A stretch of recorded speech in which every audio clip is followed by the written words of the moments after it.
오늘 우리에게 주신 하나님의 말씀, 우리가 함께 나눌 말씀은 시편 18강으로 시편 18편 1절에서 19절 말씀입니다.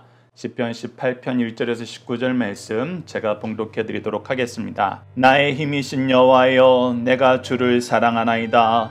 여호와는 나의 반석이시오, 나의 요새시오, 나를 건지시는 이시오, 나의 하나님이시오. 내가 그 안에 피할 나의 바위시오, 나의 방패시오, 나의 구원의 뿌리시오, 나의 산성이시로다. 내가 찬송 받으실 여호와께 아뢰리니 내 원수들에게서 구원을 얻으리로다. 사망의 줄이 나를 얽고 불의의 창수가 나를 두렵게 하였으며 수월의 줄이 나를 두르고 사망의 올무가 내게 이르렀도다. 내가 환난 중에서 여호와께 아뢰며 나의 하나님께 부르짖었더니 그가 그의 성전에서 내 소리를 들으시며 그의 앞에서 나의 부르짖음이 그의 귀에 들렸도다. 이에 땅이 진동하고 산들의 터도 요동하였으니 그의 진노로 말미암음이로다. 그의 코에서 연기가 오르고 입에서 불이 나와 사름이여 그 불에 숯이 피었도다.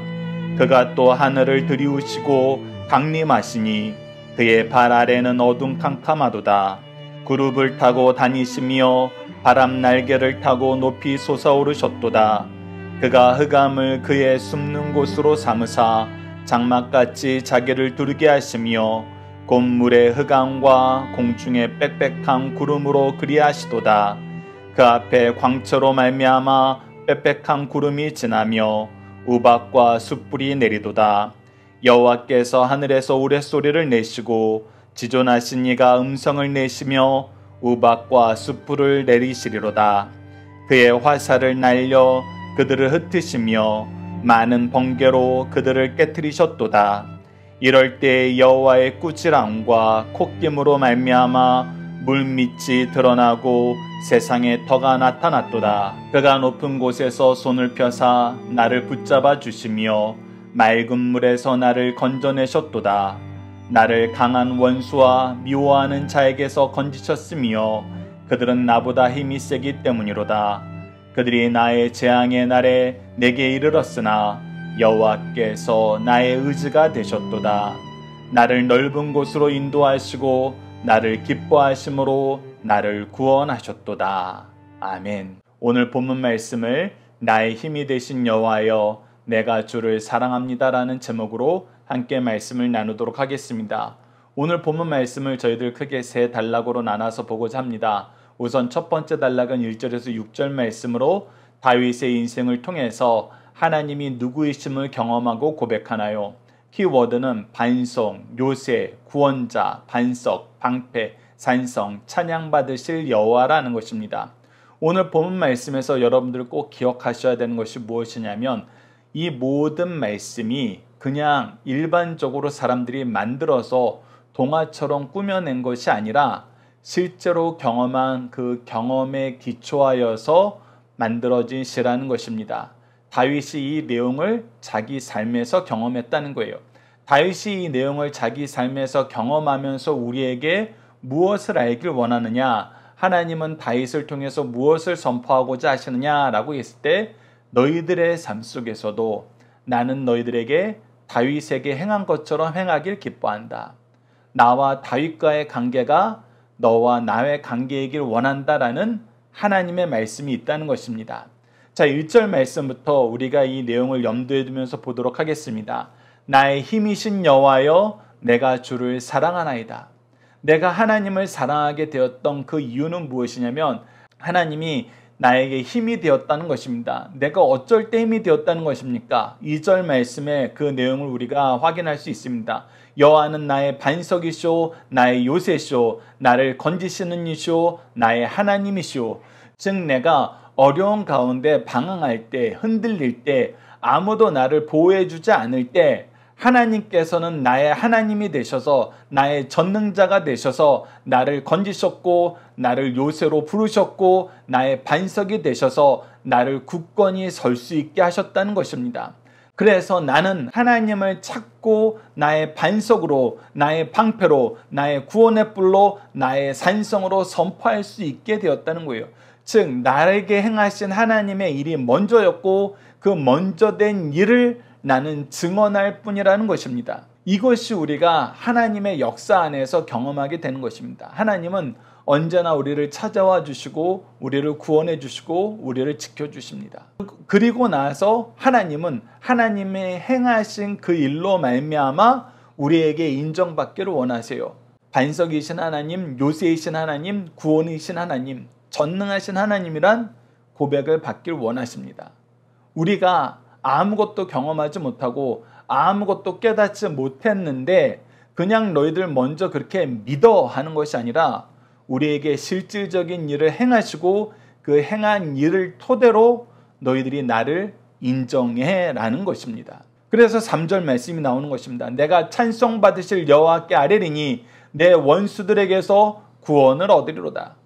하나님은 이전에도 나를 구원하셨고 지금도 하나님의 구원 안에서 살게 하시고 앞으로도 이 구원의 은총을 거두지 아니하실 거라는 것입니다. 그래서 내가 여전히 하나님의 구원을 바라며 그 구원을 믿고 찬양하는 삶을 산다는 것입니다. 어느 때라도 사망의 줄이 나를 얹고 불의의 창수가 나를 두렵게 하여도 실질적으로 내가 하나님 안에 산다고 해서 나를 얽매이는 압박이나 나의 두려움이 완전히 사라진 건 아니에요. 그러나 이 압박과 두려움이 나를 지배하지 못해요. 나를 이기지 못합니다. 왜? 하나님이 나와 함께 하시기 때문에. 반석이신 하나님, 요새이신 하나님, 구원의 하나님이 나와 함께하고 있기 때문에. 그래서 5절과 6절의 말씀이 선언되는 것입니다. 수월의 줄이 나를 두르고 사망의 올무가 내게 이르렀도다. 내가 환난 중에서 여호와께 아뢰며 나의 하나님께 부르짖었더니 그가 그의 성전에서 내 소리를 들으시며 그의 앞에서 나의 부르짖음이 그의 귀에 들렸도다. 하나님께서는 하나님이 약속하신 그 장소에서 우리를 향한 구원의 역사를 선포하시고 위로의 말씀을 선포하시고 승리의 역사를 우리에게 경험하게 하신다는 것입니다. 그 구체적인 신뢰가 얼마나 확실하게 임하는지 우리가 두 번째 단락을 통해서 확인하게 됩니다. 두 번째 단락 넘어가기 전에 우리가 함께 묵상할 말씀으로 이 본문 말씀을 좀 더 깊이 있게 보도록 하겠습니다. 창세기 15장 1절 말씀을 보면은 하나님께서 아브라함을 찾아와서 이렇게 말씀하십니다. 이후에 여호와의 말씀이 환상 중에 아브라함에게 임하여 이르시되 아브라함아 두려워하지 말라. 나는 내 방패요 너의 지극히 큰 상급이라. 내가 너의 방패가 되고 내가 너의 복이 되겠다. 그랬을 때 아브라함은 이것을 이미 경험했어요. 그돌람의 연합군을 이미 그가 할 수 없는 상황에서 무찌르고 하나님의 구원의 통로, 은혜의 통로가 되어서 포로로 잡혔던 자기 조카와 이 가나안 민족들을 구원해냈어요. 이것은 하나님이 함께하지 않으셨으면 이룰 수 없는 일이었습니다. 아니, 더 정확히는 하나님이 행하신 일이었어요. 하나님이 행하신 일에 내가 도구가 되었던 것입니다. 그 하나님이 더 큰 위험, 더 큰 걱정을 직면한 아브라함에게 나타나서 뭐라고 얘기하시는 거예요? 두려워하지 마라. 내가 네 방패가 되고 너의 복이 된다. 그랬을 때 아브라함이 그것을 믿었어요.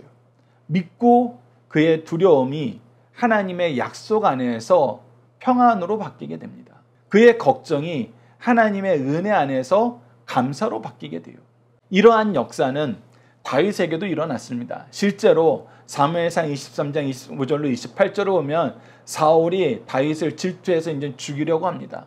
그리고 사람들도 이 사울에게 더 협조적인 것을 우리가 보게 돼요. 권력자들에게 더 협조적인 걸 보게 됩니다. 힘센 사람들에게 더 협력적인 걸 우리가 보게 돼요. 옳고 그름은 중요하지 않는 시대가 이 악이 우리를 둘러싼 시대예요.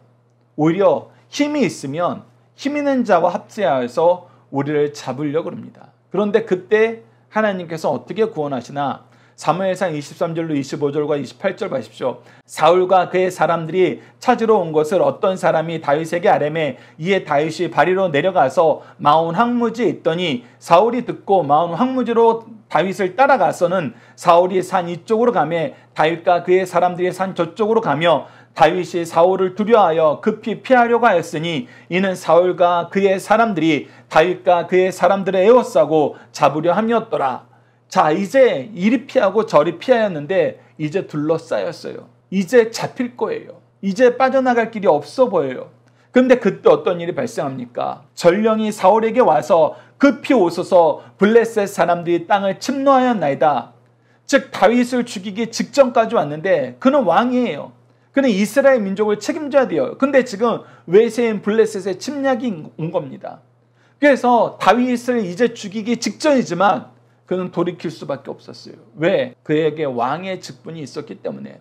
그런데 이것은 어떤 것이었습니까? 하나님께서 다윗을 구원하시려고 블레셋까지 움직이신 거예요.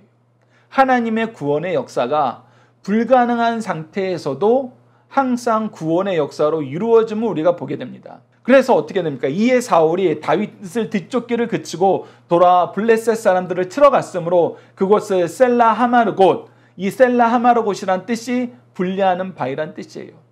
하나님께서 다윗과 사울을 분리시키셨다는 거예요.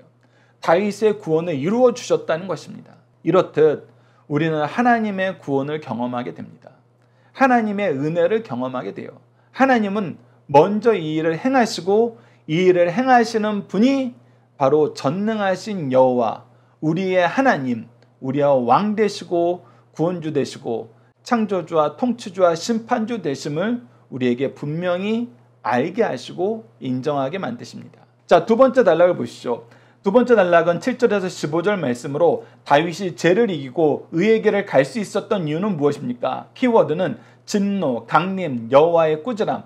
이 내용을 보면은 우리가 문제와 키워드에서 먼저 확인할 수 있는 것은 무엇이냐면 다윗은 하나님의 구원의 역사만 경험한 것이 아니라 하나님이 죄악을 어떻게 심판하시는지, 하나님의 통치가 이 땅에서 어떻게 이루어지는지도 분명히 봤다는 거예요. 그래서 우리가 정말로 두려워할 분은 세상 권세자들이 아니라 하나님이라는 거예요. 세상 권세는 하나님께서 잠시 맡기신 거예요. 그것을 우리가 다니엘서를 통해서 확인할 수 있었어요. 온 세상을 통치하시고 심판하시는 분은 하나님이십니다. 그것을 7절과 15절에 빼곡히 적어서 우리에게 소개하고 있어요. 자, 7절 말씀을 보시죠. 이에 땅이 진동하고 산들의 터도 요동하였으니 그의 진노로 말미암음이로다. 하나님이 진노하시면 그 진노의 대상이 영원히 변화질 것 같지 않는 땅과 산도 흔들리더라는 거예요. 그의 코에서 연기가 오르고 입에서 불이 나와 사름이여 그 불에 숯이 피었도다. 그리고 그 심판의 불을 피할 존재는 아무도 없다는 것입니다. 9절과 10절 보십시오. 그가 또 하늘을 들이우고 강림하시니 그의 발 아래는 어둠 캄캄하도다. 그룹을 타르고 다니시며 이 그룹은 체러빔으로 우리가 성괴의 모습을 볼 때 이 체러빔으로 천사가 날개로 감싸는 듯한 모습을 새겨놓는데 이것은 어떤 특별한 지위에 있는 천사를 의미하기도 합니다. 그래서 그룹을 타고 다니시며 하고 할 때는 그의 군단들을 이끌고 다니신다는 거예요. 하나님께서는 심판하실 때 그의 군대를 대동하여서 이 온 세상을 충분히 심판하는 권능이 있음을 분명하게 보여준다는 것입니다. 바람 날개를 타고 높이 솟아오르셨도다. 그래서 하나님의 통치의 영역에서 벗어난 존재는 없다는 거예요. 하늘 아래에 있는 것이 하나님의 통치를 벗어날 수 있는 존재는 없다는 것입니다. 계속해서 보십시오. 11절입니다. 그가 흑암을 그의 숨는 곳으로 삼으사 장막같이 자기를 두르게 하시며 곧 물을 흑암과 공중에 빽빽한 구름으로 그리하셨도다. 그 앞에 광초로 말미암아 빽빽한 구름이 지나며 우박과 숯불이 내려도다. 그의 권위가 임할 때에는, 그의 심판이 임할 때에는 사람들이 아무 빛도 소망도 없을 만큼 하나님께서 어둠을 우리에게 내려 깔기도 하십니다. 그리고 그들이 그 안에서 숨죽여 하나님의 심판을 우리가 받아들일 수밖에 없는 상황으로 만드신다는 거예요. 계속해서 보십시오. 13절입니다. 여호와께서 하늘에서 우레소리를 내시고 지존하신 이가 음성을 내시며 우박과 숯불을 내시도다. 그리고 그의 심판이 선포되었을 때에는 마치 하늘에서 천둥소리가 나는 것처럼 우박과 숯불이 내리는 것처럼 이것에 대한 두려움과 권위와 위험이 얼마나 큰지 우리에게 분명히 가르쳐주고 있어요. 14절을 보시죠. 그의 화살을 날려 그들을 흩으시며 많은 번개로 그들을 깨뜨셨다. 하나님의 심판의 역사는 하나님이 그들을 공격하고 무찔러 하실 때는 거기에서 벗어날 수 있는 존재가 없다는 것입니다. 이럴 때 여호와의 꾸지람과 콧김으로 말미암아 물밑이 드러나고 세상에 터가 나타났도다. 이 온 지구상의 모든 위대한 자연들도, 인간이 어찌할 수 없는 그런 존재들도, 그런 영역들도 하나님의 권세 앞에는 무릎 꿇을 수밖에 없고 두려워 떨 수밖에 없다는 것. 그래서 온 우주를 다스리시는 하나님의 위엄과 그 아래에서 떨 수밖에 없는 이 피조 세계를 다윗은 분명하게 선언해요. 그래서 이 세상을 창조하시고 통치하시고 구원하시고 심판하시는 분은 오직 여호와 하나님이란 걸 가르쳐 줍니다. 그래서 우리가 여호와를 의지하며 이긴다는 거예요. 여호와와 함께하며 이긴다는 거예요. 여호와의 길을 따르며 흔들림이 없다는 것입니다. 다윗은 이것을 너무나 잘 알고 있어요. 그래서 이것을 자녀들에게, 우리들에게 선언하는 것입니다. 여호와의 통치와 능력이 얼마나 큰가 보라. 함께 묵상할 말씀을 보도록 하겠습니다. 이사야서 30장 36절을 보시죠. 여호와의 사자가 나가서 아수르 진중에서 18만 5천년을 쳤으므로 아침에 일찍 일어나 본즉 시체뿐이라. 네, 하나님께서는 이 세상의 군세가 아무리 커도 하룻밤 만에 진멸하실 수 있는 능력이 있는 분이에요. 그래서 시편 144편 6절 말씀을 보십시오. 번개를 번쩍이며 원수를 흩으시며 주의 화살을 쏘아 그들을 무찌르소서. 하나님의 심판의 권능은 하늘에서 임하는 신적인 역사라는 것을 다윗은 너무나 잘 알고 있고, 하나님의 백성은 하나님의 일하심 안에서, 구원의 역사 안에서 심판의 일하심을 통해서 항상 확인하게 된다는 것입니다. 그래서 그의 놀라우심, 그의 기이하심, 원다한 역사를 우리가 보게 된다는 거예요. 마지막 세 번째 단락을 보도록 하겠습니다. 16절에서 19절을 다윗은 무엇을 경험하고 무엇을 바라는 삶을 사나요? 키워드는 건지심, 구원. 네, 그는 구원을 경험했어요. 16절을 보시죠. 그가 높은 곳에 손을 펴사 나를 붙잡아 주시며 많은 물에서 나를 건져내셨도다. 그가 붙잡으면, 그가 우리를 보호하시면, 그가 우리의 반석되고 요새 되시고 구원 되시면 우리에게 아무리 어려운 상황이어도 우리에게 반드시 구원의 역사가 임합니다. 17절 보십시오. 나를 강한 원수와 미워하는 자에게서 건지셨으며 그들은 나보다 힘이 세기 때문이로다. 아무리 강한 자가, 우리가 절대 이길 수 없는 자가 우리를 잡으려 하고 우리를 이기려 하고 우리를 죽이려 하고 우리를 무너뜨리고 하지만 그들은 하나님 앞에 아무것도 아니란 거예요. 그들이 나의 재앙의 날에 내게 이르렀으므로 여호와께서 나의 의지가 되셨도다. 그래서 우리가 세상에서 어려운 일을 당할수록 더욱 하나님을 의지하는 것입니다. 하나님을 신뢰하는 거예요. 하나님의 구원을 인정하는 거예요. 19절 보시죠. 나를 넓은 곳으로 인도하시고 나를 기뻐하심으로 나를 구원하셨도다. 이 말씀 안에서는 하나님께서 우리를 얼마나 사랑하시는지 보게 되죠. 우리가 하나님 앞에는 죄인일 수밖에 없는 인생입니다. 그런데 오늘 본문 말씀, 다윗은 인생을 통해서 무엇을 선언하게 됩니까? 그가 나를 기뻐하심으로, 그가 나를 기뻐하심으로. 우리를 얼마나 사랑하셨으면 우리의 연약함과 제약됨과 미련함과 악함 속에서도 우리를 기뻐하세요. 그리고 우리를 인도하셔서 그의 자녀되게 만드신 겁니다. 그래서 하나님의 구원만 우리가 경험하는 것이 아니라 하나님의 사랑과 하나님의 자비하심, 그의 용서까지도 우리가 경험하였기 때문에 우리는 어떤 상황 속에서도 하나님께 피한다. 이 내용을 우리가 함께 묵상할 말씀을 통해서 좀 더 보도록 하겠습니다. 로마서 4장 18절과 20절을 보시죠. 앞서 아브라함에 대한 말씀, 창세기 15장 말씀과 연결되는 것입니다. 아브라함이 바랄 수 없는 중에 바라고 믿었으니 이는 내 후손이 이같으리라 하신 말씀대로 많은 민족의 조상이 되게 하려 하심이라. 믿음이 없어 하나님의 약속을 의심하지 말고 믿음으로 견고하여져서 하나님께 영광을 돌리며, 네, 우리가 이제 하나님을 인정하고 의지하면서 믿음의 길을 가게 될 때에는 이제 더 이상 흔들리지 않아요. 믿음이 없었을 땐 불안했어요. 방황했어요. 때로는 하나님을 떠났어요. 외면했어요. 그러나 우리가 하나님을 믿게 되면, 인정하게 되면, 의지하게 되면 그 믿음 안에서 견고한 삶을 살고 하나님께 영광 돌리는 승리의 삶을 살게 된다는 것입니다. 에베소서 1장 5절도 보시죠. 그 기뻐하신 뜻대로 우리를 예정하사 예수 그리스도로 말미암아 자기의 아들들이 되게 하셨으니, 우리는 예수 그리스도로 말미암은 그의 구원의 은혜를 통해서 하나님의 자녀가 되었습니다. 그가 우리를 얼마나 기뻐하시는지 우리가 확인했어요. 로마서 8장 37절을 보시죠. 그러나 이 모든 일에 우리를 사랑하신 이로 말미암아 우리가 넉넉히 이기느니라.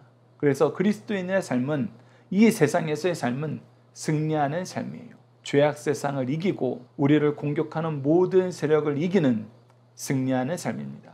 우리 중심사상 하나씩 보도록 하겠습니다. 첫 번째, 다윗은 하나님을 자신의 힘이 되시며 곁에 계신 분으로 고백합니다. 다윗은 하나님이 그의 모든 능력의 원천이시며 공급자이시며 완전하고 두려움이 없는 포근한 양육자이시며 보호자이심을 고백합니다. 동시에 다윗은 하나님을 그 어떤 경우에도 내 곁에 계시며 나의 예배를 받으시는 분이라고 고백하고 있습니다. 하나님에 대한 성도의 바른 자세를 우리에게 가르쳐주고 있어요. 두 번째, 다윗은 자연을 통해서 역사하시며 그 권능이 나타내신 하나님을 찬양합니다. 하나님께서는 보편적으로 자신이 만드신 자연 질서를 존중하십니다. 그러나 자기 백성을 보호하시고 구원하시기 위해서는 그 자연 질서를 초월하시며 초자연적으로 역사하세요. 그것을 보는 인생은 하나님의 역사에 순종하고 봉사하는 자세로 헌신하며 영광과 찬송을 돌리게 될 것을 가르쳐 주십니다. 세 번째, 다윗은 악한 원수의 손에서 구원하신 하나님의 능력을 찬송합니다. 지난 역사를 돌아보면 원수의 공격을 자기 힘으로 막을 수 없습니다. 그러나 그때마다 주께서 그를 건지심으로 재앙의 날을 행복한 날로 바꾸어 놓으셨습니다. 그리고 그 재앙의 날을 통과하고 나면 높은 곳으로 인도하시고 기뻐하심으로 구원해 주셨습니다. 주의 구원의 손길을 확인하며 찬송한 말씀이 오늘 본문 말씀이고, 우리도 이러한 삶을 확인하고 함께 찬송할 수 있음을 깨닫게 하시는 말씀입니다. 자녀들과 함께하는 기도 훈련 내용으로 함께 기도하도록 하겠습니다. 나의 힘이 되시고 구원의 산성 되시는 아버지 하나님, 성경을 통해서 믿음의 선조들을 통해서 그리고 우리의 삶의 순간순간에 역사하시는 성령님의 은혜를 통해서 삼위일체 하나님의 구속사를 믿게 하심을 감사합니다. 이 믿음이 너무나 크고 놀라워 무수히 많은 믿음의 용사들이 세상을 이기는 승리의 역사를 경험하고 증명하였는데, 우리는 이 승리의 역사의 계승자가 되기보다는 스스로 패배를 시인하거나 영적 전쟁을 외면함으로 교회와 가정 안에서 위선적이며 게으른 영적 훈련병으로 스스로를 강등시킴을 용서해 주소서. 믿음의 용사로 믿음의 승리를 전하는 영적 부모로 그리스도의 일꾼으로 구속사의 능력 있는 일꾼으로 삶을 살도록 인도하여 주소서. 다시금 우리의 마음을 말씀으로 뜨겁게 하시고 죄를 이기는 승리를 향한 순전한 열정으로 깨어나도록 도와주소서. 예수님 이름으로 기도드립니다. 아멘. 오늘 저희들 함께 합심 기도로 죄를 이기는 영적 용사로 깨어나도록 함께 기도합시다.